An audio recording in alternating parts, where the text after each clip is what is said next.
Hello Science Alliance, hello, my name is Lara. This is Theatre of Science. I am actually trained to teach science up to secondary school level.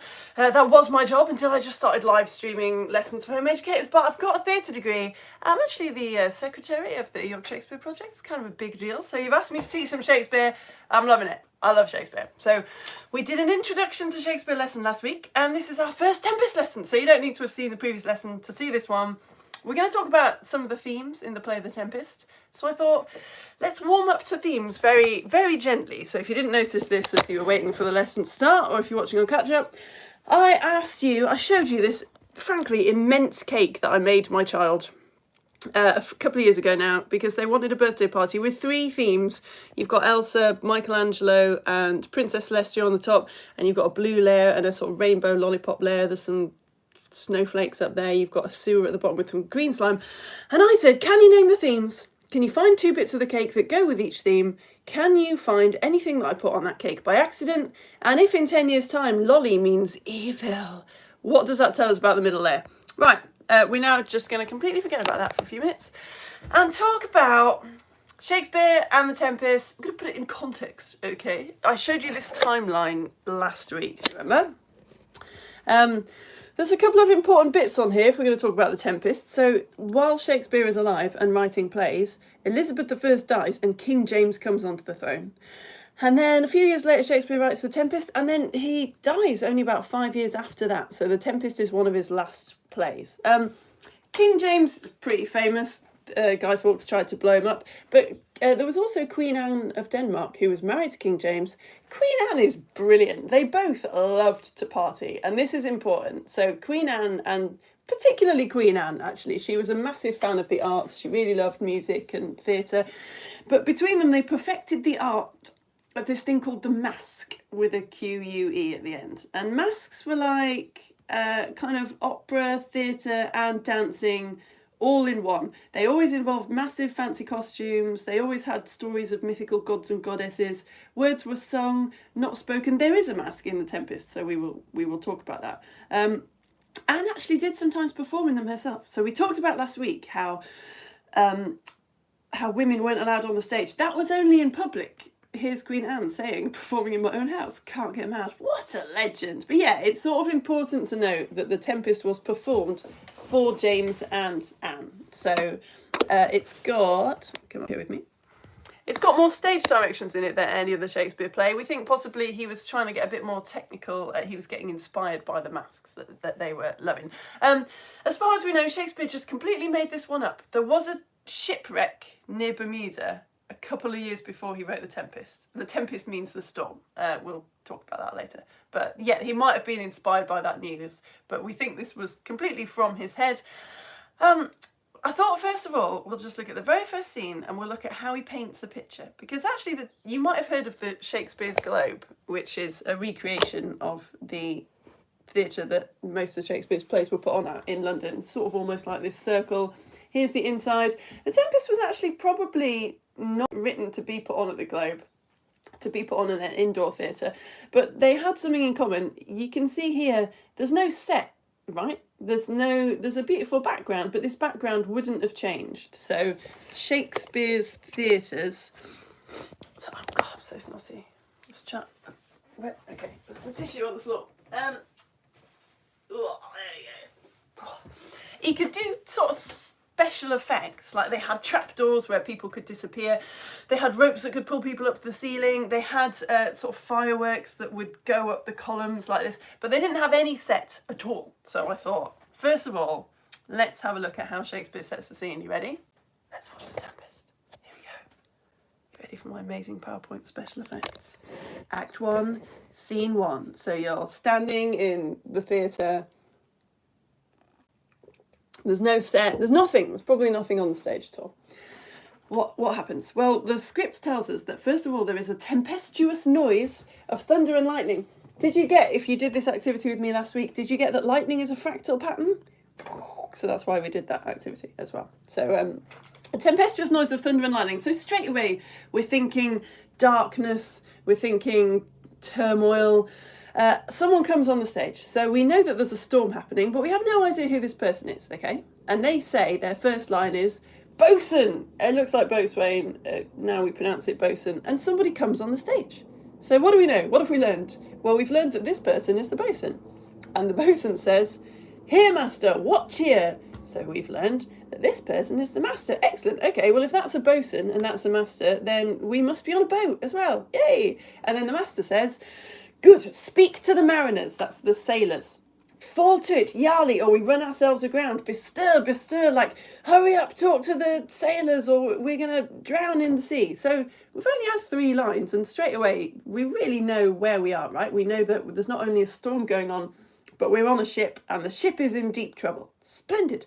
I had to look this up. Bosun, by the way, was someone who was in charge of the deck of the ship. He was like the most important person who wasn't important, so he's not an officer, but yeah, he's in charge of the deck. Anyway, all right, I'm going to tell you the rest of the scene and just a few lines from the scene after that. And I want you to think about the themes, please. So I asked you to spot the themes from this birthday party. They were Frozen, My Little Pony, and the Teenage Mutant Ninja Turtles. I mean, you could probably tell that because of the main characters being on top of the cake. So you might have said that Elsa was part of Frozen, or the blue icing, or the snowflakes were part of the Frozen theme. There's Princess Celestia, or lollipops, because it depends how deep your knowledge of My Little Pony is. Like Pinkie Pie, she really likes to party, she loves cakes and stuff. There's a rainbow, because Rainbow Dash. There's some flowers now, maybe they're a little tenuous. There's like Fluttershy likes flowers. If I just put flowers on a cake, you probably wouldn't have thought of My Little Pony. But hopefully you agree with me that in this context, they're quite My Little Pony-ish. You know that's why I put them there, right? And then we've got the slime and the ooze, beg your pardon, and the green icing and all the Teenage Mutant Ninja Turtle stuff. Could you find anything I put on the cake by accident? No, of course you couldn't. And this is important. It's my cake, isn't it? I was in complete control of the cake, so everything is on the cake because I wanted it to be there. And it's the same with Shakespeare plays. When I was looking at Shakespeare at school and university, and the teachers would be going, "Oh, look, this word means this," I'd be like, "Really? That seems a bit tenuous." Shakespeare was very good at his job. There isn't really going to be anything in this text that is just by accident. So when you're thinking about the themes of the Tempest, if you find just one word that repeats or one word that reminds you of something, it's worth noting. And you've got to be careful though, if in 10 years' time, lolly means evil, what does that tell us about the middle layer? It doesn't tell us anything, does it? Because I didn't know that when I made this cake. So we also have to be careful that because we're looking back from 400 years ago, that we don't start adding on themes that weren't there. I don't want to dwell on this point too much, but just very quickly to like ease us into themes in the Tempest, I want to look at the themes in the Very Hungry Caterpillar. I'm going to look at the first 2 pages.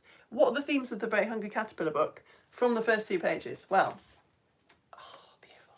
Look at that, straight away. We've got the moon, we've got the leaf, we've got the tree, we've got an egg, and it says, "In the light of the moon, a little egg lay on a leaf." What do you know? Straight away you know this book's about nature, don't you? Moon, egg, leaf, nature, right? Next page. One Sunday morning, the warm sun came up and pop, out of the egg came a tiny and very hungry caterpillar. There's some really important themes being introduced here. Why didn't he start with a caterpillar? You could say, it's quite a boring start to a book, just an egg. Why don't you start with a caterpillar popping out? Well, a spoiler, but this book is about a journey, isn't it? It's about transformation. At the end, the caterpillar turns into the butterfly. So I think Eric Carle, who wrote the book, is giving us this idea of a journey, right? We see the very start and then we see the end. It's not just about a caterpillar, it's about a caterpillar growing up. Why does he put the word hungry in there? Like the very next page, he says he started to look for some food. So you quickly learn that he's hungry, but he's just planting that idea, right? This is the theme of the... So, right, I think you're ready to look at the themes in the Tempest. Here we go. Let's get through this scene and see what happens. Bosun! Here, master, what cheer? Good, speak to the mariners, fall to it, Yarly, or we run ourselves aground. Bestir, bestir. The master goes off, and the mariners come on, the sailors. And the bosun says, "Hi, my hearts, cheerly, cheerly, my hearts. Yeah, take in the topsail. tend to the master's whistle. He's basically just barking out a load of orders. The bosun is in charge here, right? He knows what he's doing. He knows what he wants the mariners to do. And then he speaks to the storm. I'd never noticed this until I put this together for you. Blow till thou burst thy wind, if room enough. The word thou and thy in Shakespeare's time, that meant that you knew the person quite well or that they were below you in status. So if you were speaking to a king, you would say you. If you're speaking to your mate, you would say thou, right? The sailors go off. On comes the king, Alonso. Good bosun, have care. Where's the master? Play the men. And the bosun says, I pray now, keep below. At which point another important person comes on, Antonio, and says, where is the master, bosun? Bosun starts to get a little bit grouchy. Do you not hear him? Like, can't you hear the master? You mar our labour, keep your cabins, you do assist the storm. Like, dudes, just go down back to your cabins, please. You're not helping, you're actually helping the storm at this point, go away. And then Gonzalo, a wise counsellor to the king, comes on and says, nay, good, be patient, at which point the bosun kind of loses it. When the seers, hence, what cares these roarers for the name of king? To cabins, silence, trouble us not. Like, I'll be patient when the sea is patient. This sea doesn't care about the king, just go away. And then Gonzalo says, good, yet remember whom thou hast aboard, meaning the king, like, steady on, mate, you've got a really important person here. And the bosun says, none that I love more than myself. There's no one on this ship that I love more than me. You are a counsellor. If you can command these elements to silence, use your authority. If you cannot, give thanks you have lived so long. Cheerly, good hearts, out of our way, I say. And he's got this fantastic exit. There we go. And then, I love this bit. Gonzalo then says, I have great comfort from this fellow. Methinks he hath no drowning mark upon him. His complexion is perfect gallows. If he be not born to be hanged, our case is miserable. I think Gonzalo is a very funny character. Do you know what a gallows is? If you ever played Hangman, where people have got to guess a word, and if they get it wrong, you draw something on the board like this. This is the gallows that you've drawn. So the gallows was the place where, in ye wonderful olden times, criminals would be hung, like, publicly. So this guy's just shouted at Gonzalo in the middle of this dreadful storm and leaves, and Gonzalo says, I have great comfort from this fellow. Methinks he hath no drowning mark upon him. His complexion is perfect gallows. In other words, this guy is so awful. He's definitely been born to be hung at the gallows. There's no way that this chap's life involves him just accidentally drowning at sea. He's born to be hung. So if he be not born to be hanged, our case is miserable. If he's not going to get hung, we're all doomed. But I think it's fine. And they swan off. Did you like that? Took me a while. On comes the bosun again. There is a cry from within. This is all the posh rich people like the king sort of calling out in their cabins, and the bosun says, a plague upon this howling, they are louder than the weather. Off they come back again, at which point Antonio, who is a dreadful person, we find out later, says, Hanker, hang, you hoarse and insolent noisemaker, we are less afraid to be drowned than thou art. And then the mariners come on again. Now, guys, what are you going to do? Come on, you haven't done much yet. You're in Shakespeare's time. Like I say, there's no sort of props really. There's not a lot of costume, maybe just what you've sort of begged, borrowed or stolen. There's no set. What could you do? What super cheap thing could you do to show that the storm is getting worse, to kind of raise the stakes a little bit? So the sailors have been on, they've gone off, they've come back on again. As a director, Shakespeare does tell the director, actually, he's got this stage direction that I'm going to complete. It says, enter mariners, but there's a word missing. What could you do? I love this. Oh, they try and do so many fancy things with Shakespeare plays these days. I want to do this. I want to do it exactly as he meant it to be done. So on Facebook yesterday, they were saying things like they could be limping to show that they're struggling to walk because the ship's moving around. Yeah, that's very good. That's not what Shakespeare has said. I mean, you could definitely direct your actors to do that. Enter mariners. wet. they come on dry, they go off stage again, they come on a bit later, someone backstage has just chucked a load of water over them to make it look like the storm is getting worse, right? Brilliant, very cheap, very simple. And then chaos breaks out, so the mariners say, all lost to prayers, all lost. And another line that I'd never really appreciated until I started planning this out for you. The bosun says, what, must our mouths be cold?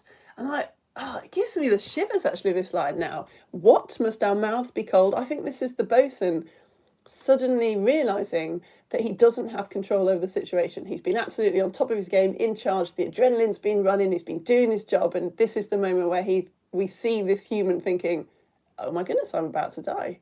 I did not see that coming. And then, a confused noise within. Mercy on us, we split. Farewell, my wife and children. Farewell, brother, we split. And over that, Gonzalo shouting, the wills above be done. Like, I guess if this is going to happen, then fine. But I would fain die a dry death. I'd rather die on dry land. End of Act 1, Scene 1. And then I'll give you just a couple of sentences from Act 1, Scene 2. We've got Prospero and Miranda on their desert island. Miranda comes on and says, if by your art, my dearest father, you see he's doing it again. We didn't know who they were, and now we know that this is a father and daughter. If by your art, like your magic, my dearest father, you have put these wild waters in this roar, allay them. So, Dad, did you do this, Dad? Dad, if you're the one that's created this storm, please allay it, like stop it. I have suffered with those that I saw suffer, a brave vessel, like a beautiful big ship, who had no doubt some noble creature in her, dashed all to pieces. And Prospero says, be collected, no more amazement, tell your piteous heart, there's no harm done. And we will leave it there for now. Cool!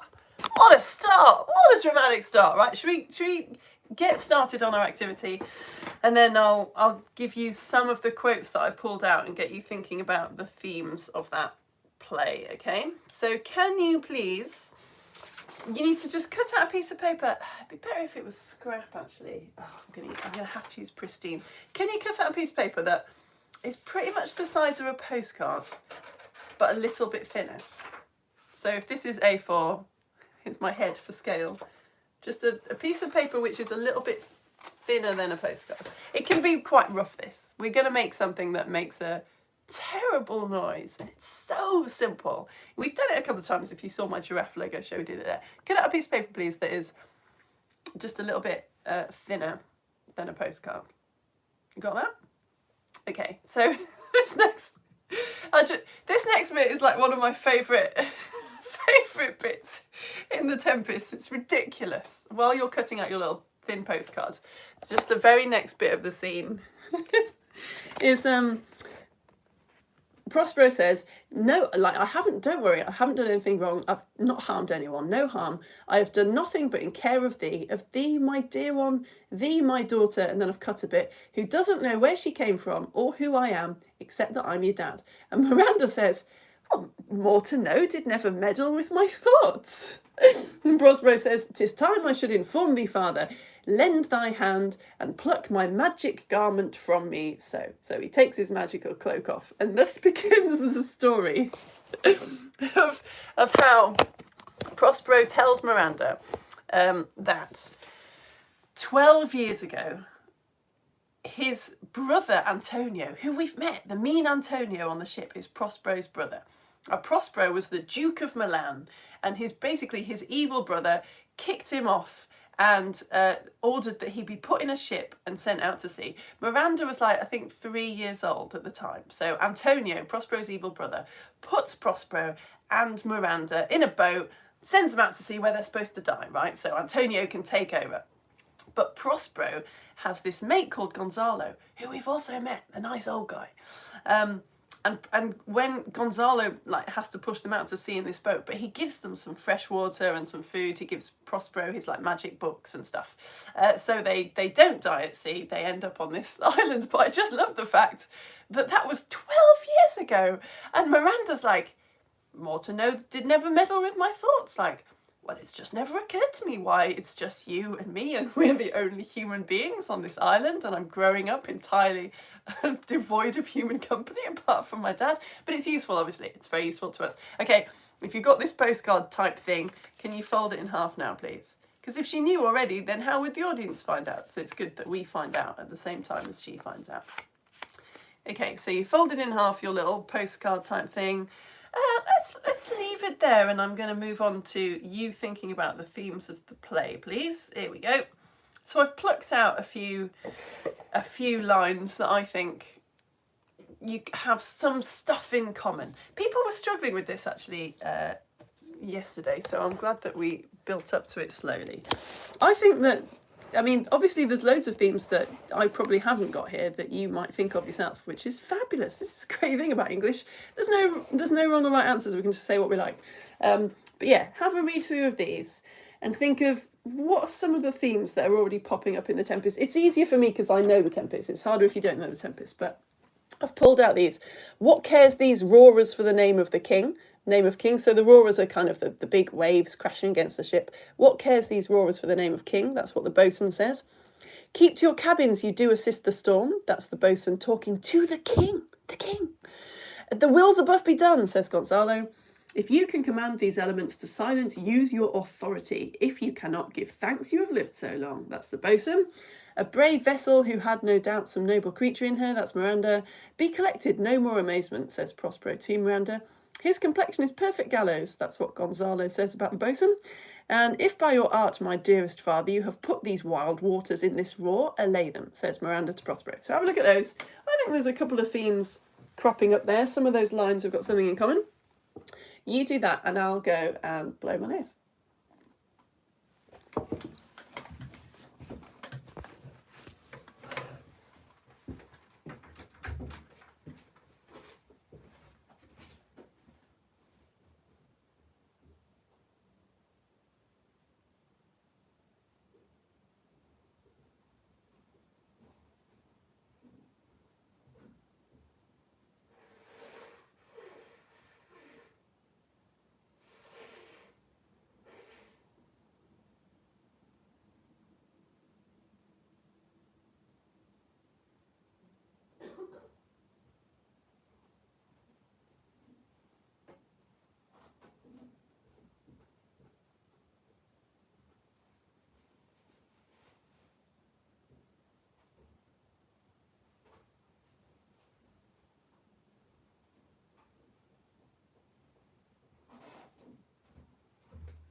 All right, well, you've had lots of thinking time because we'd run out of toilet roll.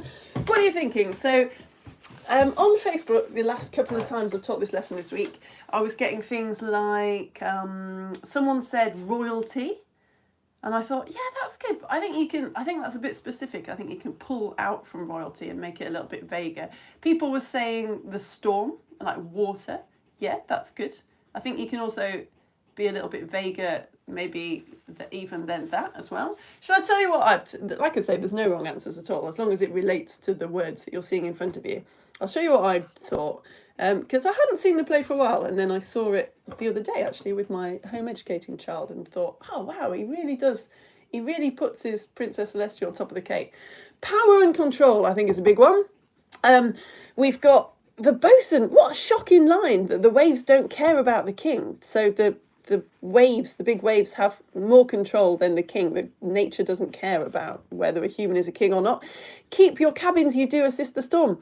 That's a pretty direct way for someone of the boatswain's status to talk to the king, isn't it? So really, the boatswain is in charge in this situation. Like, the king cannot command the ship and get them through the storm. It's the boatswain that can do that. So this idea of maybe people being in charge of things that you wouldn't expect them to be in charge of. The will's above be done. So Gonzalo kind of takes it further and says that obviously they're all in the hands of the gods, really, as far as they're concerned. So it's the gods above that are actually in control, not even nature. If you can command these elements to silence, use your authority. So again, like, Gonzalo is an important person as far as humans are concerned, but he can't control the weather. Even we get this little sense of Prospero controlling his daughter. He's telling her how to think and feel, be collected, no more amazement. And then we get this sort of big twist in the next scene where Miranda kind of reveals that actually Prospero sort of is capable of controlling the storm and nature. Judging things on their appearance, did you get that? I think there's like a little taste of that, and we'll talk more about that later. So Miranda sees this big ship and says, no doubt there's some noble creature on her. That it's such a beautiful and brave ship that there must have been someone great on it. And Gonzalo takes one look at the boatswain, looks at his complexion and says, all right, this guy is definitely destined to be hung. And then, yes, it's definitely the storms and nature in there, isn't there? The roarers, the storm. But again, I think there's, and we'll talk about this later, a kind of nature versus nurture argument as well. This idea that you're not in control of your fate, that it's the gods above that are in control, and the nature of the boatswain is that he's going to be killed, and there's sort of not really anything he can do to change that now. And yeah, the command, yeah, the storm. Right. Okay, let's do a little bit more of our let's make this paper thing. Here it is. Can you, if you folded your little postcard in half, can you fold the edges down about 1 centimetre so it sort of looks like you've got a T shape? See what I mean? So that's the foldy bit there, and then fold the 2 bits down. While we're doing that, while we're finishing this paper squeaker thing, I want you to think about a film that you know really well, and think about the sort of most important, like 4 or 5 characters in that film. Done that? Just could be just any film, whatever, Disney film, just a film that you know well. Have you done that? You've got a little, looks like a kind of seagull. Have you done that? Think about the sort of 4 or 5 most important characters in that film. Can you think about when they appear in the film? Everyone knows that Jurassic Park is my favourite film, but it doesn't really work for this. Kind of, not unless you count the dinosaurs as a character. It kind of works. I'm going to use Disney's Aladdin, but you can use whatever film you like. When do the most important characters come on? So Aladdin comes on straight away.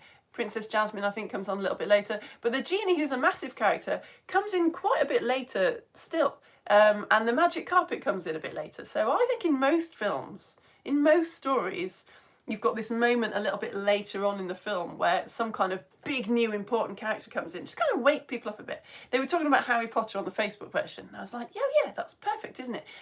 In fact, it's not, you sort of meet Dumbledore early, kind of like how we meet the posh characters in The Tempest. But then characters like Ron and Hermione, who are really important, we only meet them quite a lot later. I think The Tempest is quite interesting because that just doesn't happen in this scene where we've got this really long conversation between Prospero and Miranda, and then we just meet all the most important characters in the play straight away, just one after another. So we'll meet one of them now, Ariel. If you've done that, all you need to do is put a little tear in the bottom, and then your paper squeaker is complete. About what's that? About like a thumbnail width, maybe sort of 2 centimeters. Tear it not too much, I suppose, and then you can always tear it more. And that is your paper squeaker now. Done. I'll show you how to use it in a sec. Let's look at, well, while we're looking at Ariel's speech. So there's this character called Ariel. Ariel is a kind of magical spirit of the island. Here's some pictures. Oh, you shouldn't need them really because Shakespeare gives you a fabulous description. But anyway, yeah, here's some pictures of Ariel from the sort of early 1900s. To give you an idea. And Ariel appears. Only Prospero can see Ariel, and it turns out, Prospero did make the storm happen. So a very quick reminder of what we did last week. There's 2 ways that Shakespeare writes. There's prose, which doesn't have any rhythm and is just talking, and there's verse, remember, that has a rhythm and looks like a poem. So you can spot verse because it tends to, every line starts with a capital letter, and it's got this nice rhythm. But soft what light through yonder window breaks, and other speeches, let me play the line too, I will roar, is prose, right? We did this last week. We looked at how Shakespeare uses a lot of iambic pentameter, da-dum, da-dum, da-dum, da-dum, da-dum, like 5 lots of 2 beats. If music be the food of love, play on. We looked at this last week, right? And we looked at how sometimes he puts in slightly more syllables than you would expect. And see the brave day sunk in hideous night. In these situations, it was because he wanted these words to stand out. So Juliet and hideous made these lines be slightly longer than you wanted them to be. So Ariel comes on and talks to Prospero. and tells Prospero what Ariel has done, because it was Ariel creating this terrible tempest, this storm at sea. I'm going to read it out to you, but can you have a think about what the syllables are doing in these lines? I boarded the king's ship, now on the beak, now in the waist, the deck, in every cabin I flamed amazement. Sometime I divide and burn in many places, on the topmast, the yards, and bowsprit. I would flame distinctly, then meet and join. Jove's lightnings, the precursors of the dreadful thunderclaps, more momentary and sight outrunning were not. The fire and cracks of sulphurous roaring, the most mighty Neptune seemed to besiege and make his bold waves tremble, nay, his dread trident shake. Cool, there's a lot in there. Let's have a look at the syllables first of all though. I boarded the king's ship, now on the beak. That's 10, that's fine. Now in the waist, the deck, in every cabin. That's 11. I flamed amazement, sometime I'd divide. That's 10.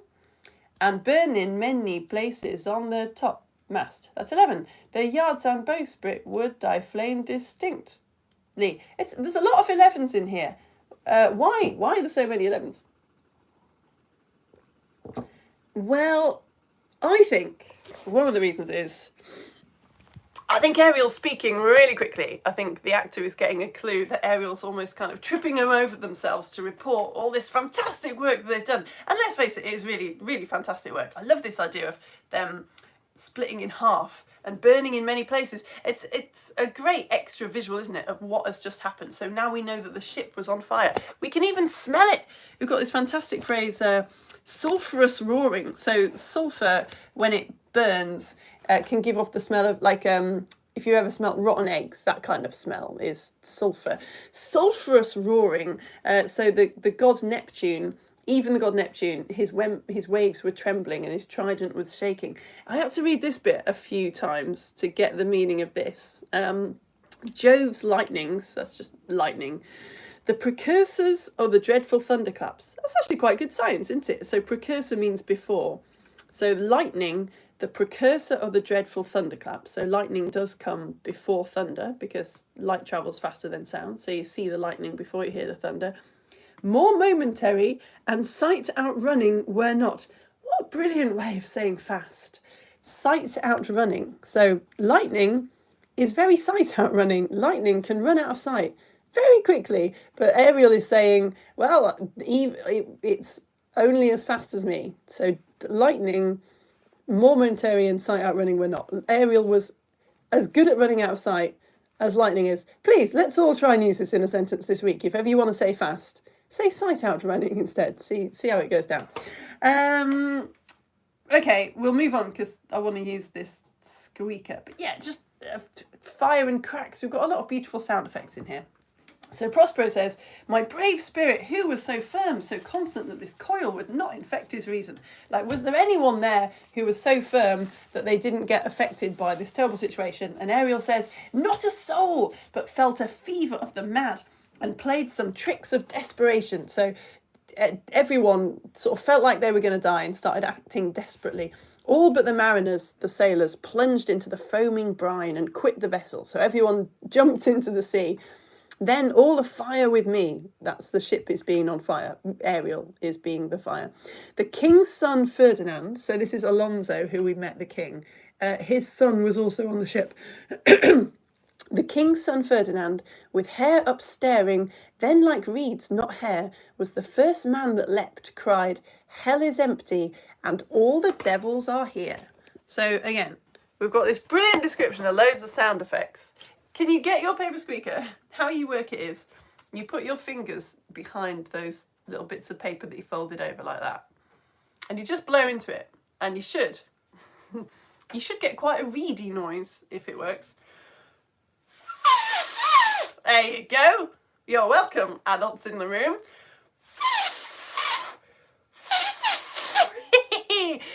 So yeah, we are going to end really with this fantastic image of Ferdinand, the king's son, who has jumped into the sea crying, hell is empty and all the devils are here. All the devils from hell have come up to where I am. His hair is upstaring, then like reeds, not hair. You know, reeds, like the kind of bulrush type things that grow in water. So his hair is standing on end so much that it doesn't even look like hair. It looks like reeds. That's how freaked out I am. But of course, reeds, how freaked out he is. But reeds are also cut up and put into wind instruments, like a clarinet has a little bit of reed in it, and the reed vibrates, right, to make a noise. And I think the word reed even sounds a bit frantic, a bit like the kind of noise that you might make if you were diving off a ship into the sea. Yeah. It all adds to the beautiful soundscape of Shakespeare, I think. Okay, the very last thing that I'm going to say is Ariel's got this other line, which is just such a beautiful way of showing the audience that Ariel is not a human. So Ariel's job from Prospero was to scatter all the people on the ship around the island in different places, and Ariel reports what they've done to Ferdinand, the king's son. The king's son have I landed by himself, whom I left cooling of the air with sighs in an odd angle of the isle, so in some odd bit of the island where no one will find him, and sitting his arms in this sad knot, cooling of the air with sighs. Can you do a sad knot with your arms? What does it look like if your arms are in a sad knot? What a lovely mental image. So he's cooling of the air with sighs, so we know that he's sighing like this, because he thinks his dad is dead. More of this next week. He's doing this. What does it look like if your arms are in a sad knot? He's got his arms folded, right? Like this. So lovely. But Ariel doesn't say with his arms crossed, because that's just not as good, is it? So it's a beautiful way of describing having your arms crossed in a sad knot. But it's also this nice way of showing the audience that Ariel maybe can't say arms crossed because they're not human and they don't understand that. They've just got to describe what humans do. Oh, it's beautiful. Right, we're going to leave it there. We've still got 2 more lessons on the Tempest, so we get to do another activity with some flour and water. I will advertise it soon, so you know what to bring and stuff.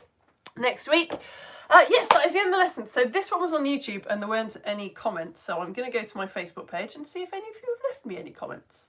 And while I'm doing that, while I'm navigating over there, I'll do my little ads to tell you how I do this for free, because this is actually my job. It's amazing. It's so good. It's getting to my, oh my goodness, it really is getting to my 5-year anniversary. So I started streaming live free lessons in lockdown, and then lockdown ended and loads of home educators were like, well, can you just keep going, please? So I did. I set up this website. I mean, actually, I didn't set up the website, but I've got a page of this website, which is called Coffee now, where if you are enjoying the lessons, you can send me £5 a month, and that's how it works. It's amazing. It's amazing. I didn't think it would work. I didn't think there'd be enough of you chipping in towards my wages. But everything that I do is free. All the lesson live streams are free. They're all saved on my website for watching on catch up for free. There's printouts for free from my website if you want to grab those. For all the past lessons as well. Like there's 0 paywall. My thing is, I will never charge for anything that would help a child to pass an exam, because I just don't have to at the moment, because enough of you are going to my Coffee page and paying me anyway. So if you're on YouTube now, you can go to my About section and wait. Where's my... I'm just hoping the post went up with the comments on it. Hopefully it did. And Facebook's just taking a while to load. Yeah, if you go to my About section on YouTube, then the link to Coffee is there. Or if you're on Facebook, you can go to... Seriously, where's... Uh-oh. Oh, no. I'm just... that would not be good. Why? Sorry. Facebook looks weird. I'm on group posts. I don't know what that means. Okay, that's okay. It's only been 5 years. Obviously, I just can't use Facebook. There it is. Phew, there's your comments. Brilliant. Where was I? Oh, yeah. Please pay me my wages. That would be great. If you send me £5 a month, I will send you nice things to say thank you. I will send you some rainbow glasses that make you see rainbows. They're awesome. I'll send you a description of how they work, because I'm a physics teacher, so I wrote that down.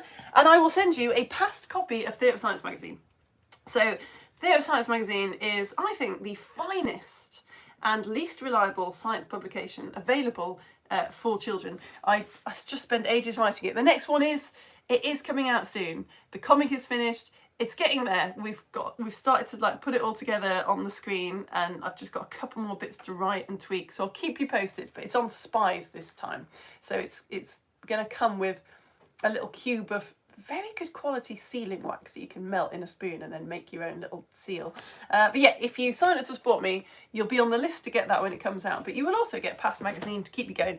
So if you sign up with £5 a month, you get this mould issue, which is all about mould. It's got a comic in it about how penicillin was discovered. It's got a choose your own adventure. It's got loads of information about mould and fungus.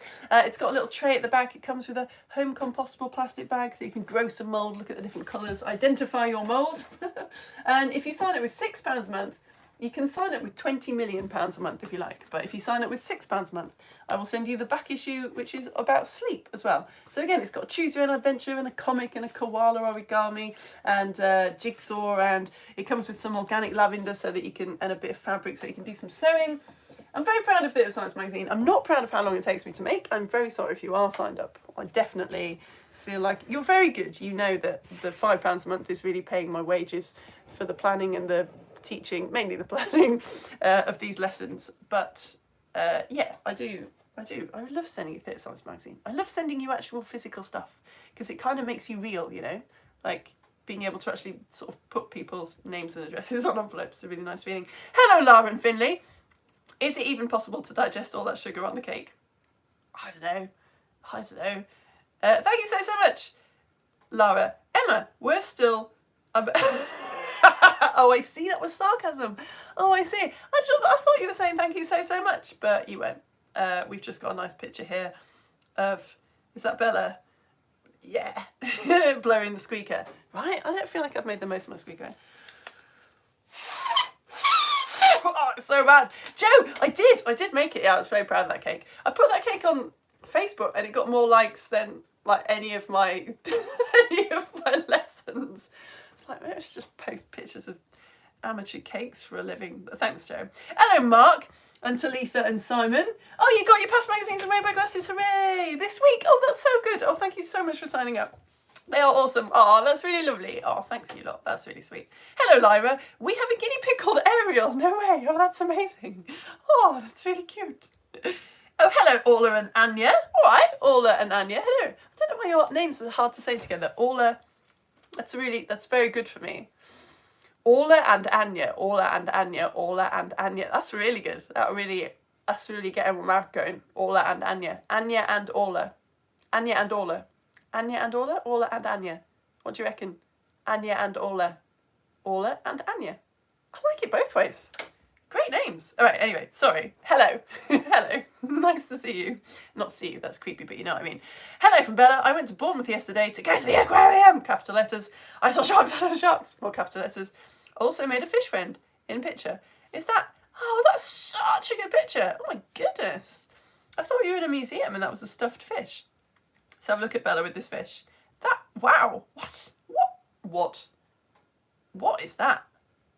Is that a real fish? Here's a picture of Bella meeting a fish. That is some fish. Wow, nice, thank you. That's a beautiful picture and also very in keeping with our theme. Amber's here! I did Tempest a few years ago and I'm excited to get to recap it. Oh, that's nice. Oh, thanks. I was in the Tempest, you know. You'll never guess who I played in the Tempest. You'll never guess. You'll never guess who I played in the Tempest. Go on, try and have a guess. Hello, Holly and Sky. Holly says next year her youth theatre are doing Midsummer Night's Dream. Oh, so cool. Ah, awesome. Ah, keep us posted on that, right? I've been doing a lot of poetry, recently, and I've noticed a lot of imagery in Shakespeare. Splendid. Yeah, we're going to do a couple of sonnets after the Tempest lessons, which I'm very excited by because I've always been really bored and totally disinterested in the sonnets. And I started reading them because they're on the IGCSE English literature spec. So I thought, oh, let's, you know, just in case you ever do that, it might be useful. And actually, I'm totally digging them now. Hello from Henry. I forgot to say, oh, you really love dinosaurs. They're even as good as goats. Steady. And there are loads of them in this world. Is that a picture of the Crystal Palace dinosaurs, the famous Crystal Palace dinosaurs? I love it down there. Oh, I miss London so much. Is it? It must be. You guys know about the famous Crystal Palace dinosaurs in Crystal Palace in London? They've got lots of statues of dinosaurs which were made when they didn't really know that much about dinosaurs. I don't believe that thing ever existed. Maybe it did, I don't know. That is just stupendous. Awesome. Thank you for that. Oh, London, you're so great. You're so full of cool, weird stuff. Oh, there's Ariel. A picture of Ariel. Oh, Ariel. I don't know. Next week, I think Ariel looks more like a Caliban, but who am I to judge? Who am I to judge? Next week, we will look at the character of Caliban in The Tempest, and you can decide. That is Caliban. I'm so sorry. You've made a mistake. Ariel, I'm joking. I love you. You're cute. You are cute. I just think you're more Caliban. You're more earthy, you know. This should make for a fun car ride.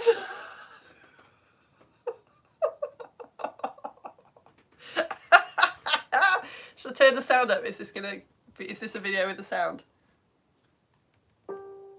Wait. Oh wait, I need to put the sound on.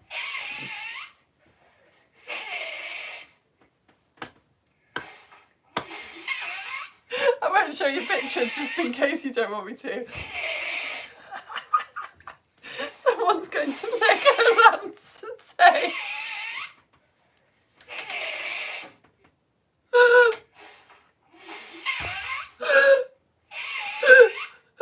I'm literally crying. You're welcome. I think you can do better than that, to be honest. I think it's a bit raspy. I think you should try more in the car. Maybe make a couple more and experiment with pitches. Make the tears shorter and longer. Hello, Magnus. Hope it is sunny with everyone else today. Yeah, it's beautiful and sunny here, actually. Hello, Laura. Can you do a lesson? Oh, on Henry VIII's wives. That is such a good idea. Yes, let's do that.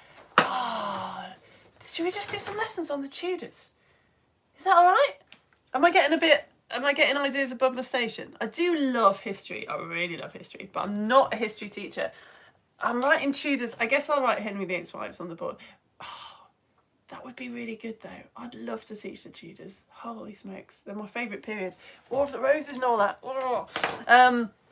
Anyway, I've written Henry VIII on the board. I should write Henry VIII's wives.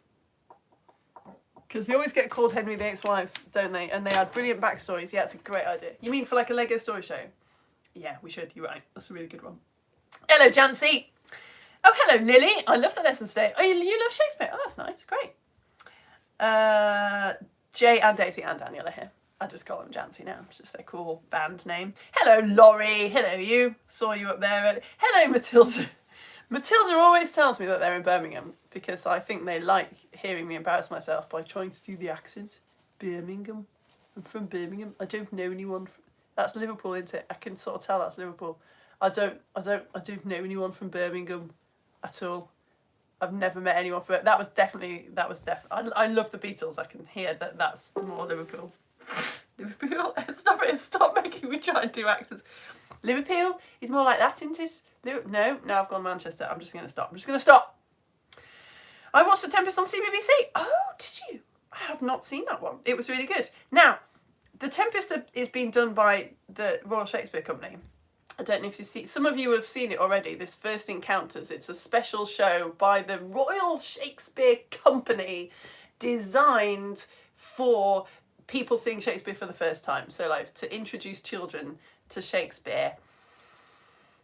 I haven't given my opinions on it. I have been to see it. I thought it was awful. It made me so angry, guys. And I didn't say this on Facebook. I was really controlled because I thought, oh, you'll be going to see it and I want you to make your own minds up.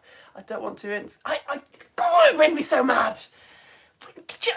It was like, oh, we're doing it for children, so we'd better just say all the words very slowly and clearly with it didn't feel like the actors knew what they were saying. It's like, I go to a Shakespeare play and I do not understand all the words, but that doesn't matter because they're acting it. If the actor knows the words, then they get into it and they put in gestures and they act like what they're saying and you understand it. But I just didn't feel like they were doing that. It was just Shakespeare, children, slow. I need to make a reel about it or something. Hello, Amelia. Hello, calm me down, Amelia. Oh, hello, Agnes. You're so welcome. Hello, Kaya. Hello, there's Agnes again. Wait, is that a different Agnes? No, it's the same Agnes. Hello. You were saying hello and you were saying thank you. Thank you. That's very nice. Also, Oh, look at that goat. Oh, you guys. Hello. Hello, Shuki and Aza and Eunice and Musa and Salah. Hello. How are you? Good to see you. People who I have in real life. All right. We've seen the weird dinosaur. We've seen the guinea pig called Ariel. Should we call Caliban? Here's a picture of a goat. And then I'd better go and set up my Lego story show. Yeah, Lego story this week it's on in half an hour on YouTube. And it's about the mother of the person who put together the periodic table. But before that, here's a picture of a goat. Oh, that's the best one yet. So cute. Right, I'm going to go. Thank you so much for your support, you lot. I'll see you next week for the Tempest, or I'll see you in half an hour for a Lego story show about the mother of the periodic table. Thank you very much. If you would like to be on the list to receive the Theatre of Science magazine about spies when it comes out, please do sign up, and I'll send you some nice things in the post as well to say thank you so much for contributing towards my wages, because clearly this is the best job ever. All right, I'll see you all soon. Bye!